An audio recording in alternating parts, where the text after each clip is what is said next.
Ooh, hello guys and gals, me Mutahar, and I did not expect to be making this video at all. Now, about 2 years ago, I made a video where we talked about the end of Chris Chan, and in that video, basically we were looking at the internet's most documented individual, right? Jesus Christ, not even close, all right? Anybody in the world, any political figure, public figure, not even close to the amount of things we know about Chris Chan. We literally know about this person's life from conception all the way to today. That's how wild it is. Truly a person raised by the internet, a person that has become the first brony, the first Let's Player, really. A person whose life had become an incredibly, incredibly sad version of The Truman Show in reality. Now, of course, ladies and gentlemen, Chris Chan had went to prison, and if you're wondering, whoa, Muta, why did they go to prison? Well, I'm just going to straight up say it. They had actually sexually assaulted their mother, okay? All right, I'm not going to try to, use some code words for YouTube's filters over here. I don't really care. I'm just going to straight up say what happened. Now, I'm not going to dive too much into that subject. I already covered it a year ago. So if you want to go check that out, the video is still up. The video still has all the relevant audio, the voice calls that you can listen to. Now, the reason why this subject has come up is because since then, Chris Chan has been in jail pretty much indefinitely, all right? They were supposed to be up in front of a court, but there were so many continuances basically being issued that they have spent over a year in prison, all because of this incest lawsuit. This incest charge.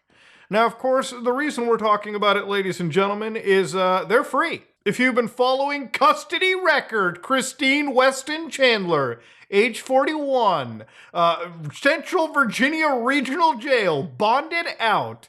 Now, initially, this made everyone on the internet kind of question, who is bonding Chris Chan out of prison? Now, to me, I was looking at this for a fair bit. I've been looking at this, basically keeping tabs on it since it is initially ever kicked out. And to be honest with you, I was pretty much under the belief that this person was denied bond anyways. There were a lot of news articles at the time covering how during some of these actual, court hearings after Chris Chan had been arrested, they were denied bond because of legitimately safety concerns. It was written over here by Edwin Consalvo, the actual attorney for Green Commons Wealth, that they would actually be held without bond because they were concerned about the community's safety and Chandler's safety as well. Also the safety of their mother, who was the prime victim of basically what had happened with their own hands. Now, what's really wild is even during the proceedings, Christine Chandler would literally get up and talk about, I'm famous on the internet, to the point where even their PD, their public defender, had to be like, listen, just please stop. You're making yourself look like a dipshit in front of the judge. And you could imagine that every time that the judge had used the wrong pronoun because Christine Chandler is trans,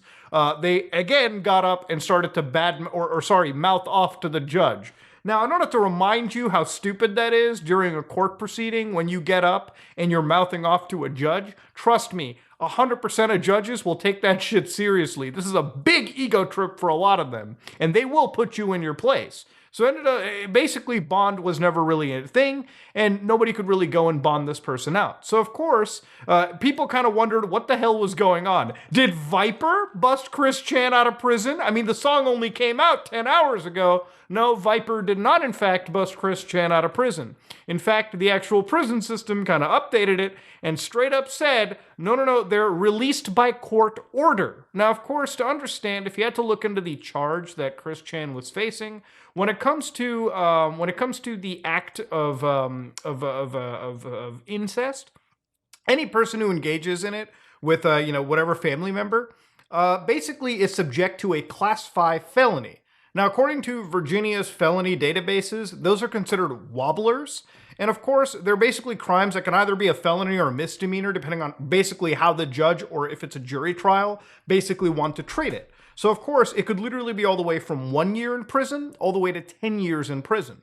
Or it could be up to 12 months in jail if you basically just got it as a misdemeanor conviction. Now again, that's entirely up to how a judge sees it. And of course, from what I understand, the trial still has not happened, and the judgment still needs to be put down.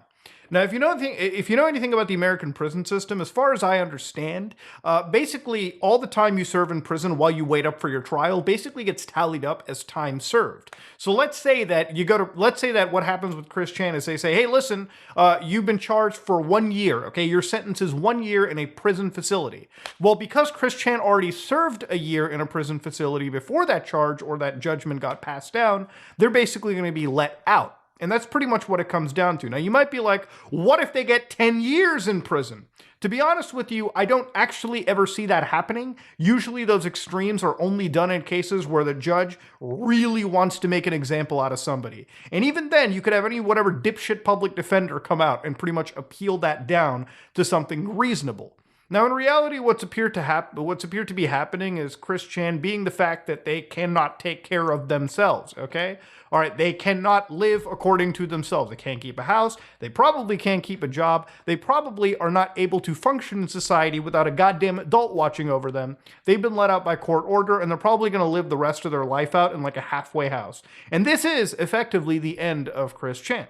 And it's interesting watching this person ever since they were like younger. I've seen this video years ago. This is one of the first posts on the internet onto like Tripod back in the old days of the internet, where it was just one person talking about, basically being with your effeminate side, get your little My Little Ponies. And if you ever wanted to look into Chris Chan's history, they have some definite wild takes back in the day. You're talking about somebody that had a bit of racism, a bit of homophobia, a bit of you name every kind of phobia imaginable this person was bringing out. So they've had a history of making the most outlandish takes. And it was because of a lot of those takes that they basically attracted a lot of people on the internet to sort of witness this. And this person has attracted a lot of trolls. And over the years, some of those trolls have been genuinely bad. So in cases, the most lighthearted ones were people like Alec Benson Leary, who pretty much created a comic known as Asperchew, which was basically designed to sort of bring out the hypocrisies every time they would have a call with each other about, advertising and whatnot. Alec Benson Leary was a very simple troll. They were just basically drawing their thing, basically calling out Chris on their hypocrisy and trying to get Chris to learn and mature as a person. Then you had Liquid Chris, who was somebody who effectively had basically stolen their identity and passed along with it on the internet for months, and basically really, really tilted the shit out of Chris Chan at the time. And then, of course, you've got really, really reprehensible characters like Blue Spike, which I'm not even going to get into. And, of course, the person who recorded the call that admitted to incestuous relationships, Isabella, who, again, I won't be getting into because this might be one of the most evil people on the internet. But of course, this isn't a video about the trolls necessarily. This is just to help contextualize the situation. This has not been something that's gone on for just 2 years.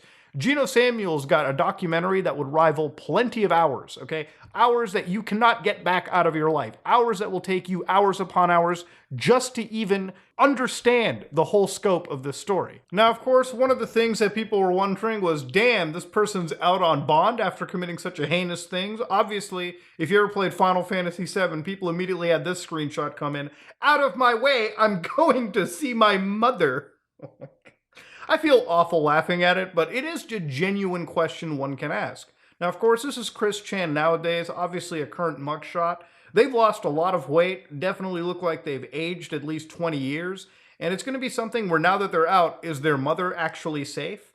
In reality, that's all I really care about. This person's story is pretty much already done, and that's where it kind of comes down to. Now, of course, Chris Chan in prison had a different whole life come out. This is where mental illness also kicks in too, and it's one of the reasons why, like I mentioned earlier, I think the story is going to end in a halfway house, and that's where it's going to completely finalize.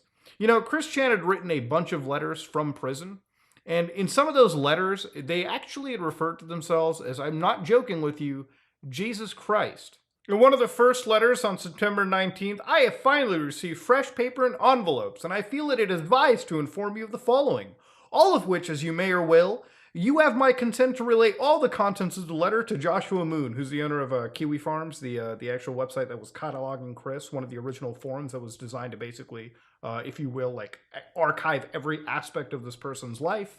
Firstly and vitally, it should be made obvious and clear that aside from Andy Warhol, my life events at present and so far can directly be compared and matched with that which have been chronicled as none other than Jesus Christ of Nazareth himself. God damn the ego on this one. Jesus Christ. You know, there's a diagnosis for narcissism, and if you could just put this frame next to it, that's all you goddamn needed. Inside this letter, there's a lot of copium and basically describing how what the actual crime they had committed regarding their mother wasn't all bad, which, again, may I remind you, is a terribly despicable thing to have been doing, and it should not be anything. At the end of the day, one thing you have to understand about Chris Chan is you can feel bad for this person, but you have to understand you cannot actually be sympathetic. You cannot really be truly sympathetic towards somebody that has committed a crime this heinous. At some point, personal responsibility has to fall upon somebody like Chris Chan. They can't be coddled their whole life. In fact, if anything, the coddling they had received by their parents, by numerous supporters on the internet from time to time, had probably indirectly led to a lot of it, just like the trolling did in any capacity. This person, while you can feel sympathetic towards the amount of trolling that the internet has absolutely delivered upon to them, I think that's totally normal. But to completely understand one thing, the crime that they committed regarding their parent is something that ultimately is their responsibility. And it's one thing that is not so forgivable. As long as all over the age of consent and the activity was consensual by all parties involved and genuinely spiritually happy, it is good. To understand, Barbara Chandler, who was the mother of Chris Chan, was also not necessarily lucid for years. Anytime you watched a video of her, this person effectively used her to basically garner donations and money from the fan base that they had around them, the very little fan base that existed. We are in need of donations for food. Please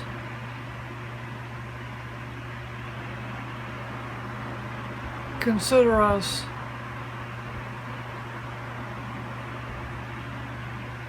Thank you. There was no genuine love. There was no genuine care. This person was actually under dementia, okay? Like, I'm not a doctor, but I would say this is the closest to dementia that I have ever actually seen. And to be honest with you, what they have done, the actions they committed, there was no way consent was even an option. And even if so, this is still an incestuous situation, which is still very illegal no matter what state you go to. Of course, you've got more people who jumped in to conversate with this individual around Christmas time, and they basically talked about their life in prison. For instance, I played a bit of basketball in the rec room, but the rec room has been restricted for me for a while. So I wish is also a response. The library is not large enough for D&D. I like to read, and I have considered eventually becoming a DM for a group. Money? Pretty much, yeah. They basically got a bit of commissary cash just to buy like bras and whatnot. But of course, no video game handhelds or consoles on offer. I don't actually think any prison system, aside from the lowest risk one, actually allows you to buy any television, DVD, Blu-ray, or video game console. Where it gets truly demented is this shit right over here, ladies and gentlemen. Which also translates to my being the real player one. Yes, I won part that was a reference to a movie, but to serve as a modern iteration of being. The only avatar as well. Akashic Guardian said, I inform all of you of one avatar body, immortal and existent throughout all of time, since the Big Bang. There has existed the very first body. There was the universe. In one and only perspective, the video game of life has started and spawns, first and foremost, the player one, with the set main camera perspective that absolutely no one other has at all, and after them comes player two, then three, and so on, including the non-playable characters, obviously, obliviously unaware of this one avatar that has most preceded each and every one of them all. This one avatar with the immortal infinite resurrection respawn count and all powers and abilities overall is your God and your foretold Lord. As well, eventually, after learning everything from Emmanuel, my parent, the avatar was sent to be born in Bethlehem by your Virgin Mary, in most popular chronicling dubbed Jesus of Nazareth, child of God Emmanuel. Then I lived my life as Jesus and continued my immortal walks and books of life up until 1389. The Avatar landed, mind, memory, body, and soul, all within Barbara Ann Weston Chandler, Rosa Chu, in May 1981 to be born as Christopher Weston Chandler Sonichu on February 24, 1982, Charlottesville, Virginia, United States of America, eventually growing and evolving to your Jesus Christine Weston Chandler Sonichu. Now, of course, this person genuinely does believe themselves to be the Messiah. And of course, anybody that starts referring to themselves like that is genuinely fucking unhinged. And it's one of the reasons why I genuinely do believe that the rest of this person's life is going to stay in a halfway house. All right? There is no way you can trust Chris Chan without any state surveillance or supervision. And that's pretty much where the story actually does come to an end. They're out of prison. There's not going to be any more sagas, and there shouldn't be any more sagas. I think the story has gone to the worst possible conclusion. At the end of the day, this was an internet creator that was just making goofy videos at a time. And to be honest, through a personal mix of their own actions and a lot of trolling, it all aggravated into the worst possible outcome that could have ever happened regarding their parent and themselves. And this is one of those things where even regardless of everything that's happened, at the end of the day, the only good thing that can come out of it is Barbara Chandler spends the rest of her life alone from this person, whatever that may be. And this person actually does go through therapy, or at least goes through some level of medical attention that they so desperately need, all right, regarding, whatever's going on through their head. Ladies and gentlemen, Chris Chan's been out of prison and bonded out, released by bail order, court order. And at the end of the day, it is what it is. The story is finally done. I don't really foresee anything coming out of this. Maybe an extra documentary video by Geno Samuel. That being said, ladies and gentlemen, if you like what you saw, please like, comment, and subscribe. Dislike it if you dislike it. I wanted to add as much context as I reasonably could. I am out.